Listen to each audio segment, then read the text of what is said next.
잘 쉬었어요? 네. 제 말 잘 들립니까? 저 뒤에? 네. 김현찬 목사님, 제 말 잘 들려요? 예, 다 들립니다. 오늘 봉독한 이 시편은 좀 길죠? 깁니까? 짧습니까? 적당합니다. 좀 길어요. 그래서 저도 어떻게 이걸 짧은 시간에 다 전할지 모르는 상태에 섰습니다. 그러니까 소경이 소경을 인도합니다.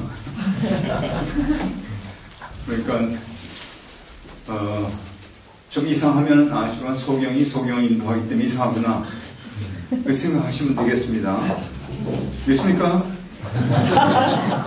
아니, 아직도 못 듣는 것 같아요. 추석 명절을 너무 잘 보내고 와서 그래. 아마 사역자에게 있어서 가장 깊은 괴로움이 있다면 무엇일 것 같습니까? 여러 가지가 있겠죠. 사람마다 다 다를 거예요. 그렇지만 아마 상당수는 내 속에 하나님을 향한 친밀감이 부족한 가운데 있다라고 대답할 것입니다. 특히 친밀감이 부족한 상태에서 하나님의 말씀을 증거해야 하는 그때, 그것을 경험해보지 못한 사람이라면 이 시편이 무슨 말을 하고 있는지 잘 모를 것입니다. 진정한 하나님을 사랑하는 사람, 그 친밀감을 경험한 사람은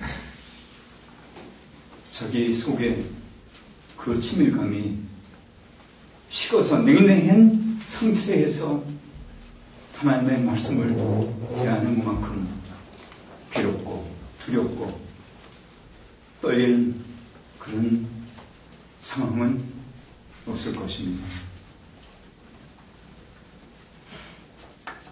이 시편은 그런 면에서 우리에게 교훈을 주고 있습니다.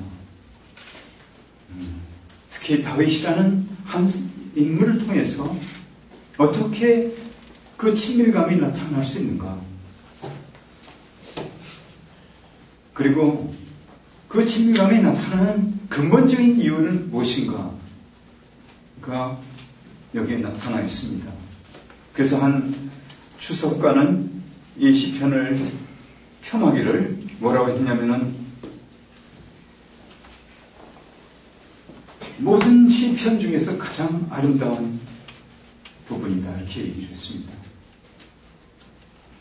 그리고 오늘 제가 생각해 보니까 이거는 구약에 나와 있는 누가복음 15장과 흡사한 면이 꽤 있습니다.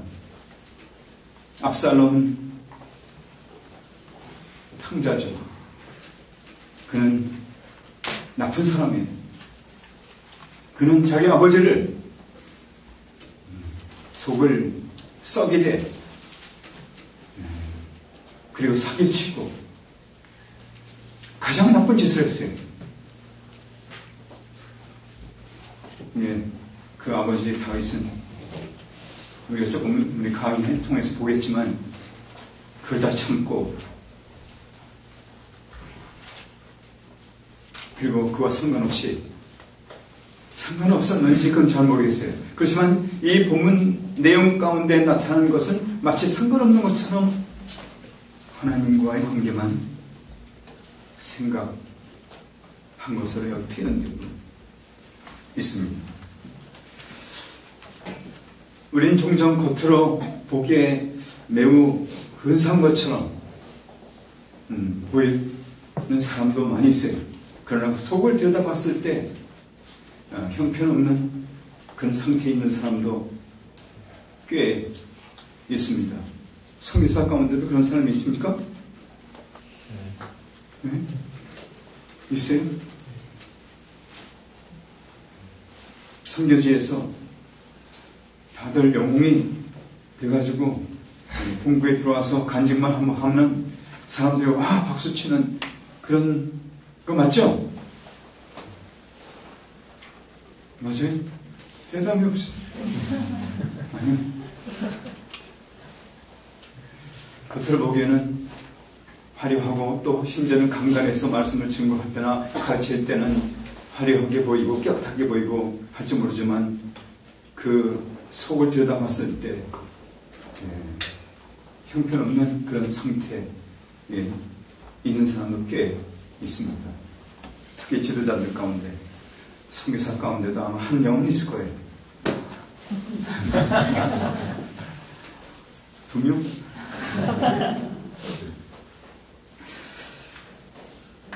이 다윗이 가장 처절한 상태에 가장 깊은 역경 가운데 있었던 얘기가 백그라운드입니다. 아마 2가지를 볼 수 있어요. 하나는 이게 사울에게 쫓겼을 때 그가 광야에서 겪었던 일이 아니면 그가 압살롬에게, 그 아들 압살롬에게 왕위를 창탈당하고 도망갔던 그때를 배경을 한 얘기다. 저는 후자로 보고 이 말씀을 증거하겠습니다. 다윗은 이 당시에 주님께 감사하거나 그 친밀감을 느낄 수 있는 상황이 아니에요. 그는 그 아들에게 쫓겨서 나가고 왕자를 뺏긴 것은 물론이고 공개적으로 자기 여자를 공개적으로 치욕을 준 그 같은 상황이고, 그것은 자기 아버지를 화내게 하기 위해서, 그리고 대책 없이 광야를 향해서 피신을 한 그런 상황이에요. 이 상황 보고는 그가 어떻게 하나님께 친밀감을 느낄 수 있을까? 그렇게밖에 말할 수 없는 그런 상황이었습니다. 이 배경에 대해서는 사무엘하 15장 23절과 30절에 잘 나타나 있습니다. 제가 봉독해 드리겠습니다. 23절, 온 땅 사람이 대성통곡하며 모든 인민이 앞서 건너가매 왕도 기드론 시내를 건너가니 건너간 모든 백성이 광야길로 향하니라. 모습입니다. 그대 30절 말씀. 다윗이 감람산 길로 올라갈 때 머리를 가리우고 맨발로 울며 행하고, 저 함께 가는 백성들도 각각 그 머리를 가리우고 울며 올라가니라. 이는 역사가가 이 사건에 대해서 사무엘하에서 외적인 모습을 본 평가입니다.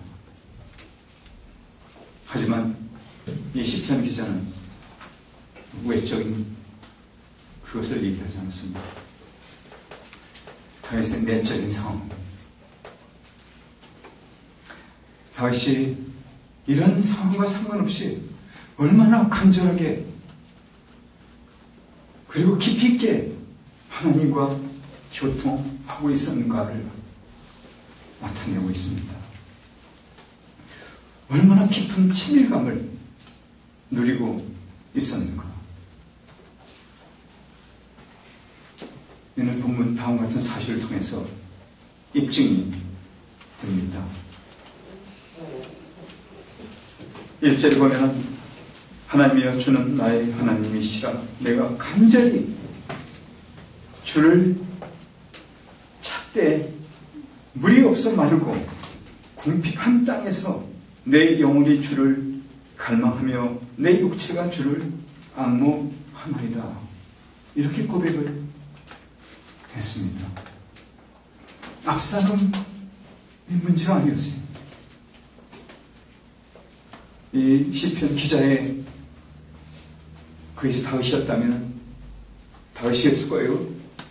그는 하나님과 관계였어요. 자기 아들 못된 압살롬 상관없이 하나님과 자신과의 관계.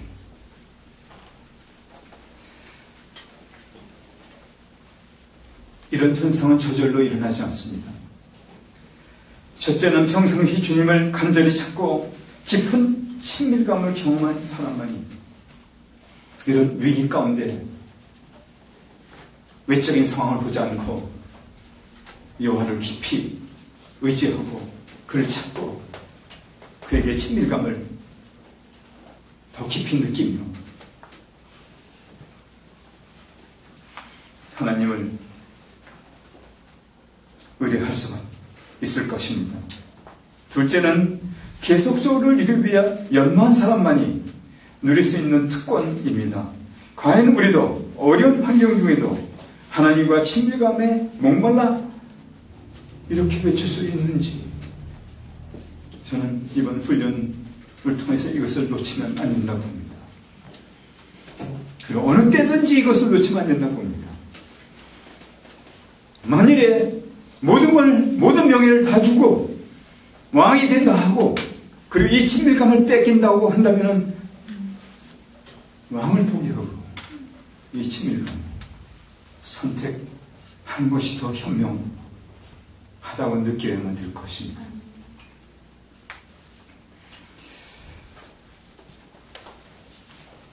과연 우리도 어려운 환경 중에서 하나님과 친밀감에 목말할 수 있을까요? 내 개인의 경우는 경험으로 봐서 사뭇 달랐습니다. 몇 년 전에 제 아들이 뇌 수술을 수술실에 들어갔을 때 저와 제 아내는 병원 한 구석에 유리창을 향해서 사람들이 보지 않게 한 다음에 기도하면서 얼마나 한없이 울었는지 모릅니다.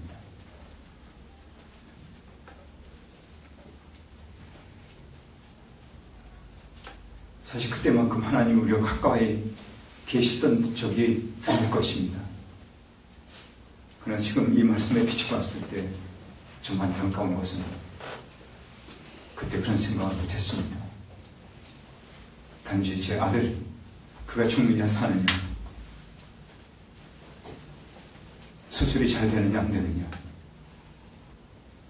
그 슬픔은 그 차원이었습니다. 그지만 다윗의 경우 상황이 차원이 아닙니다. 하나님과 그가 얼마만큼 친밀감을 영유하는가, 그것이 그의 차원이었습니다.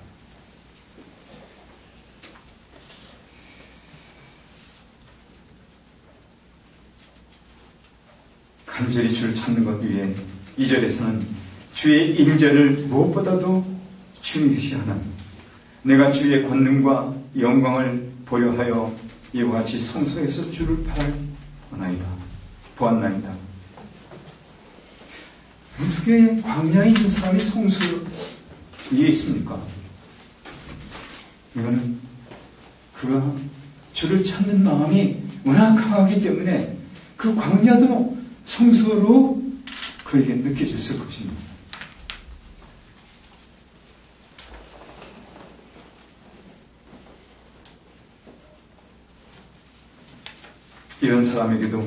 이런 사람에게는 광야도 성소가 될 수 있습니다. 성교지도 성소가 될 수 있습니다. 위기를 당했을 때도 그 위기는 성소의 일부가 될 수가 있습니다. 그 너머로 보기 때문에.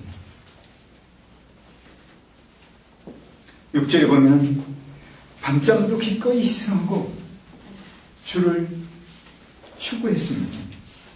내가 나의 침상에서 주를 기억하며 밤중에 주를 묵상할 때 하오리다.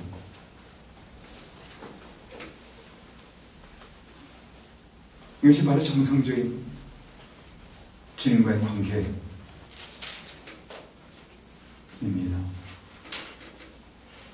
온 뜻과 온 정성을 다해, 온 마음을 다하여 하나님을 사랑하고 감사하는 것. 어떻게 이 상황에 그렇게 할 수 있습니까?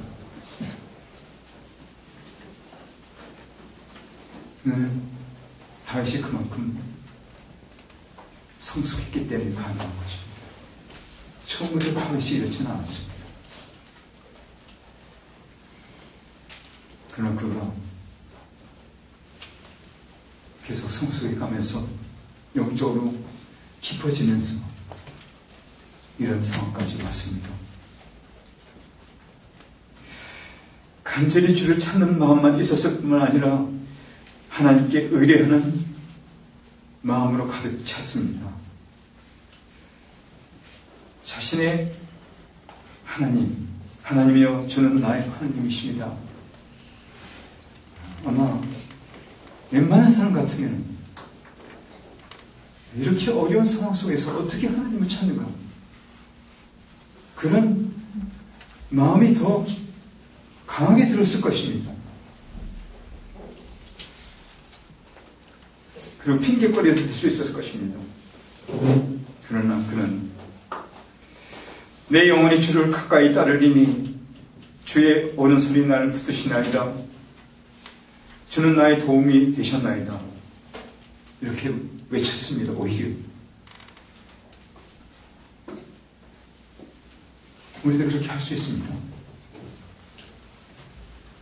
건강이 나쁠 때도, 위험할 때도, 재정적인 어려움이 있을 때도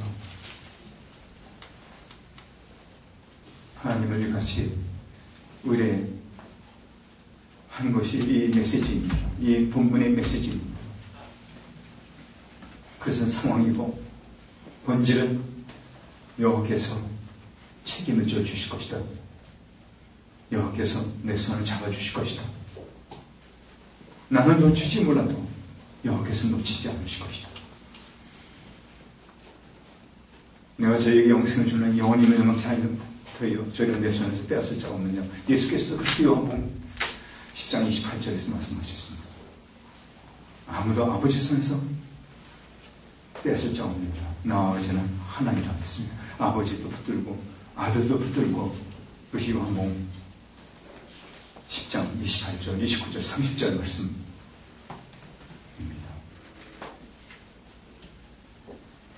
하나님은 우리 이렇게 붙들고 계십니다. 보통 때도, 위기를 만났을 때도 이렇게 붙들고 계십니다. 이건 자동적으로 오지 않죠. 그래서 연마해야 되겠죠. 주님의 친밀감을 그대로 우리가 가지고 있는 속성을 가지고 성격을 가지고 그대로 전수받을 생각은 그것은 안 하는 게 좋습니다. 우리는 아직도 죄성이 있기 때문에 그런 믿음이 없습니다. 그래서 오직 우리가 영적으로 연마하고 그래서 그 영성이 깊어져야만 가능합니다. 이런 영적 운동은 육체의 운동보다 훨씬 유익하다고 디모데에게 바울 사도는 권고했습니다.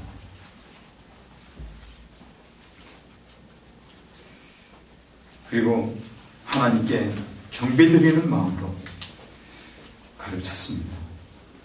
하나님이여 주는 나의 하나님이시라. 내가 간절히 주를 찾되 물이 없어 마르고 궁핍한 땅에서 내 영혼이 주를 갈망하며 내 육체가 주를 악무하나이다.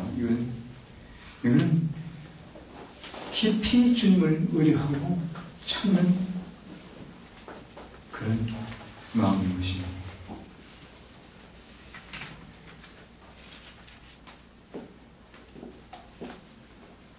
이게 주님과 깊은 친밀감을 누리는 사람의 내적 모습입니다. 역사가는 사무엘 하에서 외적 모습을 우리에게 보여줬지만 시편 기자 다윗은 자기 마음을 토로했습니다.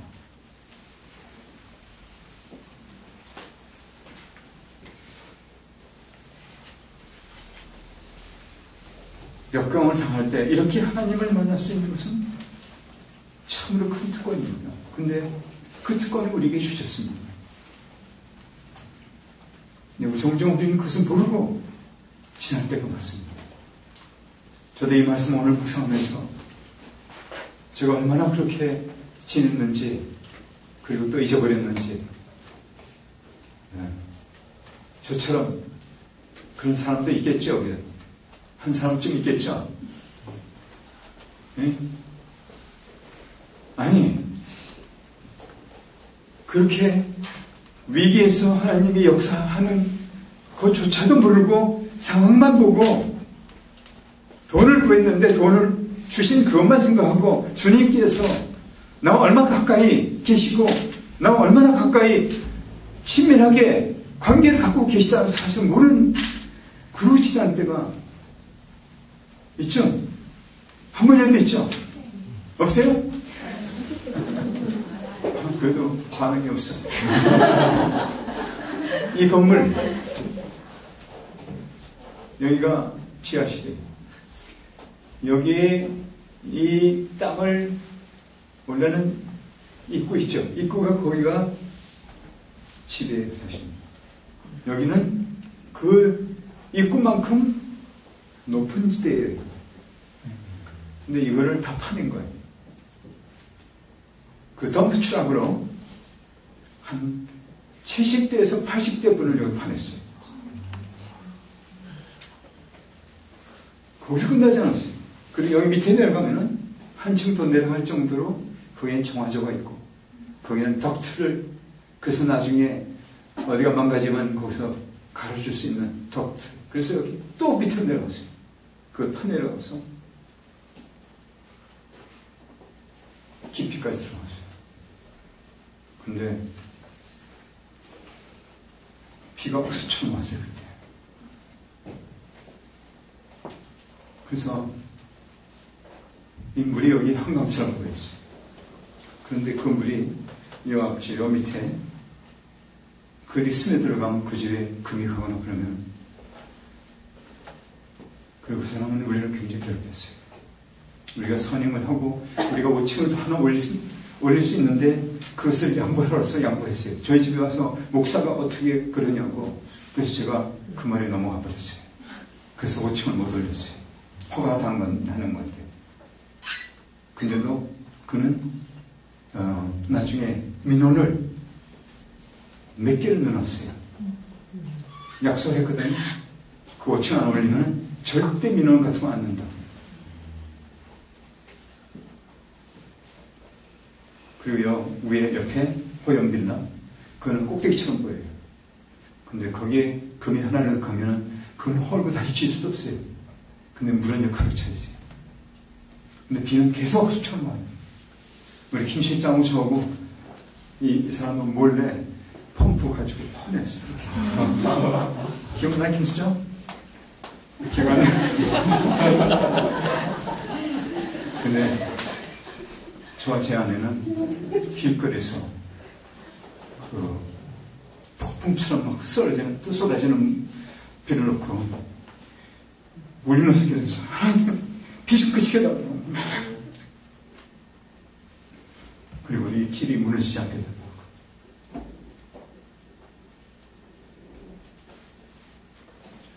근데 무너지지 않은 것만 생각하고, 사실 그때 하나님께서는 우리 기도를 들으시고 우리 가까이 계시면서 우리가 친하게 저희와 괜찮다, 걱정하지 마라. 근데 그런 생각 못했어요. 오늘 제가 이 말씀을 보면서 그때 내가 기회를 놓쳤고 주님과 이런 깊은 교제를 가질 수 있는, 친밀하게 관계를 맺을 수 있는, 교제할 수 있는 그 기회를 놓쳤구나. 여러분도 그런 기회가 많죠. 오늘 이번에 독일 가서 비행기 못 타고 어떻게 비행기 탔어요? 네? 어떻게 탔어요? 뭐 그냥 어디 숨었다 온 거 아니에요?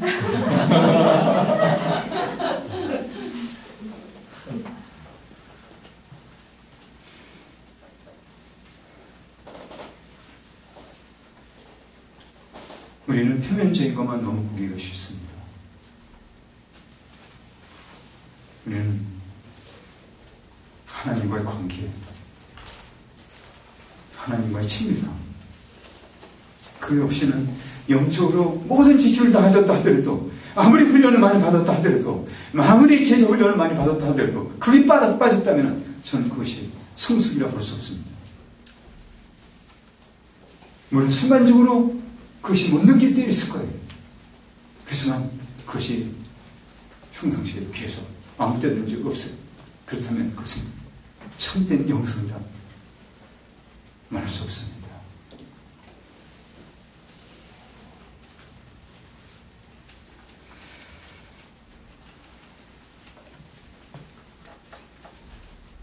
우리는 다윗이가 이렇게 위기를 당했어도 인생에 있어서 가장 위험한 그런 순간까지도 여호와께서 우리를 향해서 손을 벌리고 계시다는 사실을 인식하고 여호와의 손을 놓지 말아야 되고, 여호와를 앙망하는 것을 놓지 말아야 되고, 여호와를 의지하는 것을 놓지 말아야 되고, 계속 추구해야 됩니다.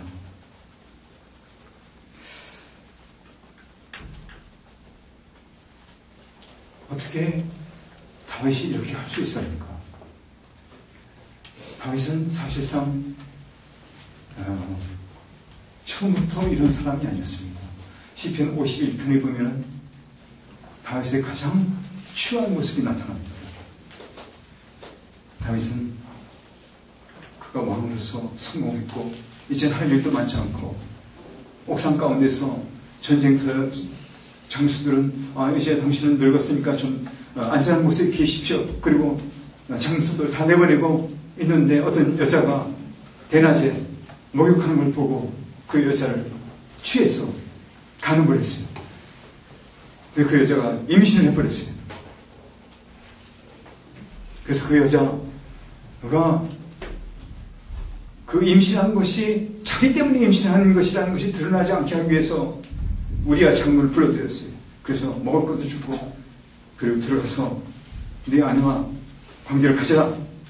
근데 이 우리아 장군은 절대로 안 들어가요. 내 부하들이 지금 전쟁터에서 생명을 내놓고 싸우고 있는데 내가 어떻게 내 아내와 침실을 같이 할 수 있습니까? 그래 안 들어가는 거예요.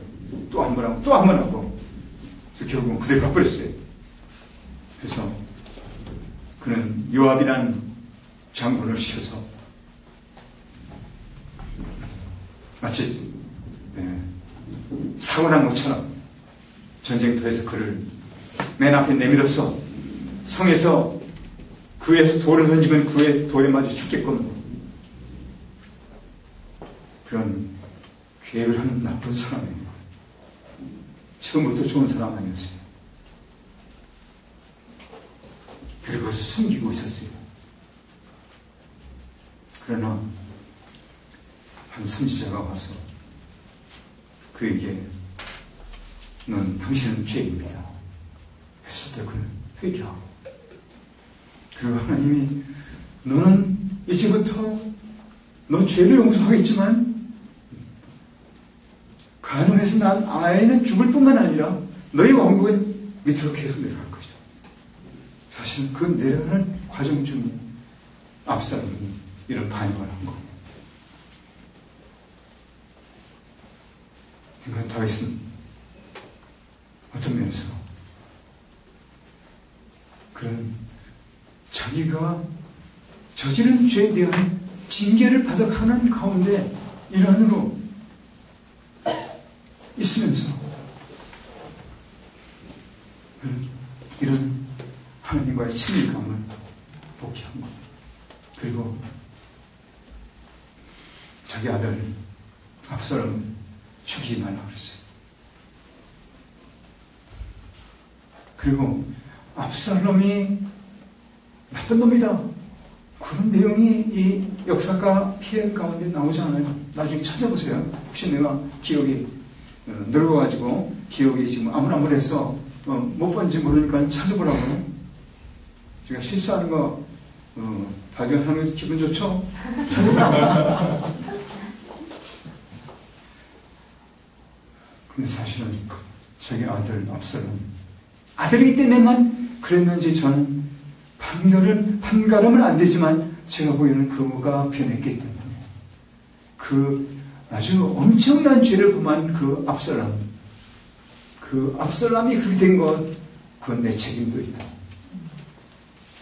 그것을 느꼈기 때문에 그랬을 것이에요. 이거는 추정이에요. 그렇지만 또 한 가지는 누가복음 15장에 나오는 그 아버지처럼 그 아들의 마음, 아버지의 마음, 하나님의 마음으로 변해 있었다는 것. 그래서 요압에게, 아니요, 장군들에게 요압을 보냈을 거예요. 그건 내가 확실치 않으니까 그건 내가 장담할 수 없어요. 압살롬을 만나면 죽이지 말라고 그랬어요. 그래서 그 병정들은 압살롬이 머리가 길었는데 그 나무에 걸렸어요. 머리에. 그래서 대롱대롱 매달리는데 한 번만 찌르면 그대로 즉사할 수 있는 그런 상황인데 갈 때마다 지나갈 때마다 찌르지 않고, 왜냐하면 다윗이 죽이지 말라 했기 때문에. 누가 죽였어요? 요압이 죽였어요. 똑같은 공범이에요. 그렇지만 요압은 하나님과 친밀감이 없었어요. 그는 압살롬을 죽였어요. 다윗은 죽이지 않았어요. 하여튼 그런 상황 속에서 나오는 일이에요. 근데 왜 다윗이 이렇게 그 같은 상황 속에서 이렇게 하나님과 친밀감을 나타내면서 하나님께 매달릴 수 있었는가? 저는 세 가지만 말씀드릴게요. 첫째로 하나님과 갖는 언약적인 관계 때문에, 즉 하나님은 약속을 하신 거예요. 나는 너의 하나님이고 너의 아버지고, 그런 언약적인 관계. 그래서 이게 하나님이란 말, 하나님의 말, 하나님 그 말만 해도 내가 센 것은 21번이 나와요. 이 짧은 주님, 하나님, 즉 하나님, 나의 하나님. 여기 나이는 결국은 하나님과 자신과의 개인적인 언약적인 관계를 맺은 그 하나님. 근데 그래서 교리를만 알지 않고 계속 나의 하나님, 그 내용이 무엇인가를 경험하고 하나님과 동행했기 때문에 하나님이 자신의 하나님이고 자기를 용서하고 자기를 복귀시키고 자기를 계속 자녀로 삼으시는 그 확신 때문에 그건 변했어요. 그래서 이 상황 가운데서도 하나님과 친밀감은 누릴 뿐만 아니라 자기가 지은 죄에 대한 그 찌꺼기까지도 숨기지 않고 책임을 지는 같은 모습을 볼 수 있습니다. 두 번째는 8절 말씀인데, 하나님께서 끊임없이 붙들고 계시기 때문에, 그것을 알고 있기 때문에, 그러니까 trust, 그러니까 친밀감은 trust에서 나오는 거예요. 신임하는 것, 하나님을 신임하는 것. 그래서 그는 이렇게 얘기했어요. 나의 영혼이 주를 가까이 따르리니 주의 오른손이 나를 붙드시거니와. 우리가 붙든 것은 한계가 있어요. 하나님께서 붙드시는 한계가 없어요. 그것을 알고 있기 때문에.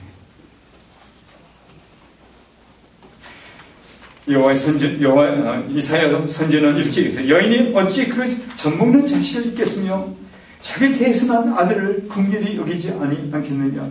그들은 혹시 잊을지라도 나는 너를 잊지 아니할 것이라. 내가 너를 내 손바닥에 새겼고 너의 성벽이 항상 내 앞에 있나니 라고 이사야서에서 하나님의 아버지 때 부성의 마음을 이렇게 나타냈어요. 상한 갓들을 꺾지 아니하며 꺼져가는 등불을 끄지 아니하고 진리로 공의를 베풀 것이며, 이사야서 42장 3절 말씀. 이게 아버지의 마음이에요. 우리에게 향한 아버지의 마음. 다윗은 그것을 깊이 체험했어요. 여러분과 저도 하나님께서는 편애하지 않으실 거예요. 그렇지만 우리 편에서 다가가야 돼요. 하나님 편에서는 활짝 일어났어요. 특히 예수 그리스도께서 십자가에 돌아가심으로 말미암아 우리와 하나님과의 관계에 어떤 장벽도 없어요. 셋째로 공의로운 심판이 있을 것이기 때문에 다윗은 9절 10절에서 나의 영혼을 찾아 멸하는 저희는 땅 깊은 곳에 들어가며 칼의 세력에 붙임받으며 사랑의 밥이 되리라. 왕은 하나님을 즐거워하리니 주로 맹세한 자마다 자랑할 것이나 거짓말하는 자의 입은 막히리라. 이거는 심판을 얘기하는 거예요. 그 심판은 공의를 얘기하는 거예요. 다윗은 그걸 믿었어요. 하나님은 심판하신다는 겁니다. 그렇기 때문에 자기가 심판을 할 필요가 없어요. 하나님은 지금도 이렇게 공의의 하나님으로서 말씀합니다. 심판을 하실 뿐만 아니라 공의를 이루실 것이고 우리의 손을 잡을 거예요. 계속 잡고 있을 거예요. 하나님은 놓지 않으세요. 우리 편에서 못 느낄 뿐입니다. 오늘 밤에 여러분 느끼기 바랍니다. 그리고 더 가까이 가기 바랍니다. 그리고 그 언약은 변하지 않습니다. 예수 그리스도의 십자가에서 흘린 그 피로 말미암아 보증이 되어 있어요.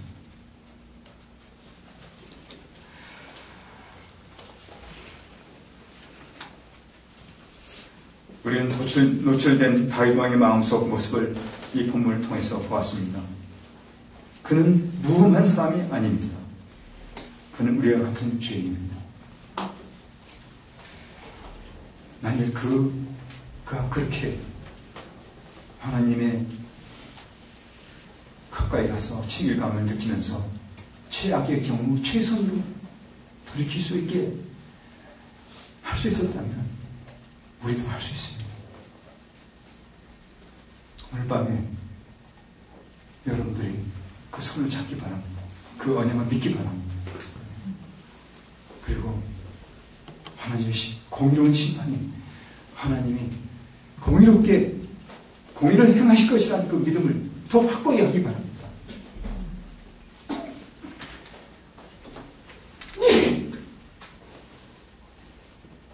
그리고 오늘 밤에 이 친밀감 맛보기 바랍니다. 식기 전에 하나님 말씀 식기 전에 뭐냐면 여러분 나가면서 다 씌워서 잊어버리고 갈 거죠. 되게 통계적으로 한 20%도 기억할까 말까 하는데 여러분들은 아마 선교사 그리고 또 다시 선교지에서 온 사람들이니까 영성이 깊기 때문에 21%.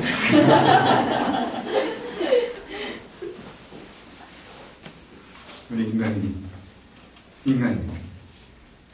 우리는 부족해요. 이제 하나님 그거 다 하세요. 하지만 우리가 하나님의 역사할 때 그 기회를 놓치지 마시기 바랍니다. 오늘 밤에 주님, 그 친밀감이 더 필요합니다. 오늘 제 딱딱한 마음을 부드럽게 만들어주시고 제 마음 문이 열리게 해주시고 틈새든 활짝 열든 그 틈새든 그리 들어오게 친밀감이 더욱 오갈 수 있게 도와주옵소서. 어려운 곳에서 어려운 일 시련당하는 사람에게 있을수록 하나님의 임재, 저는 그것을 친밀감이라 대체해봤습니다. 그가 더 필요하다. 이건 스토전이 한 얘기입니다. 여러분들이 가는 길은 보통 사람마다 어려운 길일 것입니다.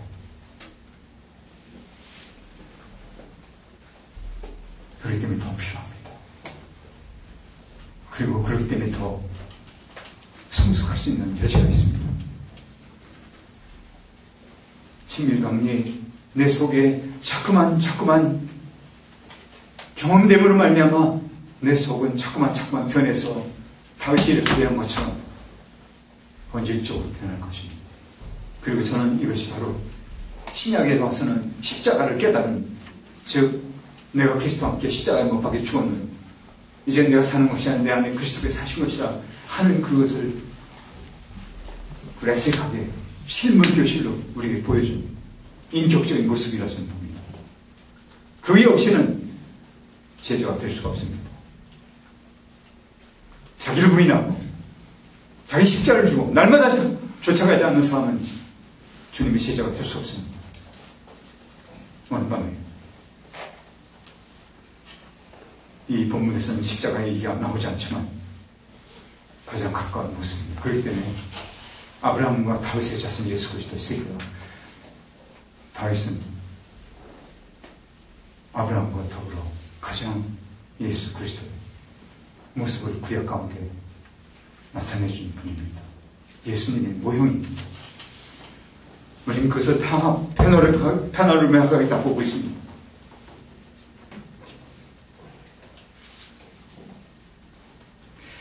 믿음으로 나머지 승리는 하나님과 더 친밀한, 더 깊은 경험을 하는 기회가 되고, 그렇게 되기 위해 어떤 대가도 치울 것이라고 밤에 결심하시 바랍니다. 그런 마음으로 나머지 훈련도 여러분도 받고 또다시 성교지에 들어가서 거기는 뭐가 기다리고 있는지 모릅니다. 혹자는 순교가 기다리고 있을 수도 있습니다. 그러나 그 친밀감을 누리면서 그렇게 된다면 그것은 영광입니다. 오늘 밤 이 하나님을 마음껏 경배하고 힘을 다해서 붙들고, 그리고 마음껏 믿기 바랍니다.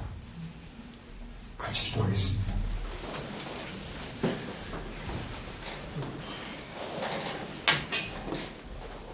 하나님 아버지, 다윗의 생애를 봤을 때 가장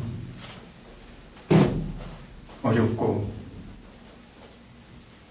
가장 위험한 그런 상황을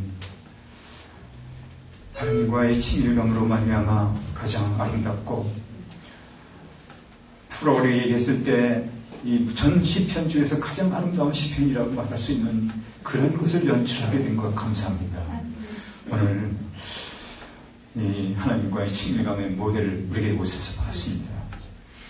그리고 친밀감으로 말미암아 성숙된 그 모델도 보았습니다. 그리고 신약에 넘어와서 십자가를 그 마음속에 지니고 사는 사람의 모습은 어떤 것이가 한 것을 우리가 미리 구약을 통해서 보았습니다. 오늘 우리가 그런 길을 갈 수 있게 도와주시옵소서. 우리 영혼 깊이까지 파고 들어가서 우리 영혼 속에 이것을 막는 어떤 세력도 그대로 놔두지 마시고 그것을 제거하고, 그리고 주님께서 전적으로 우리 영혼 속에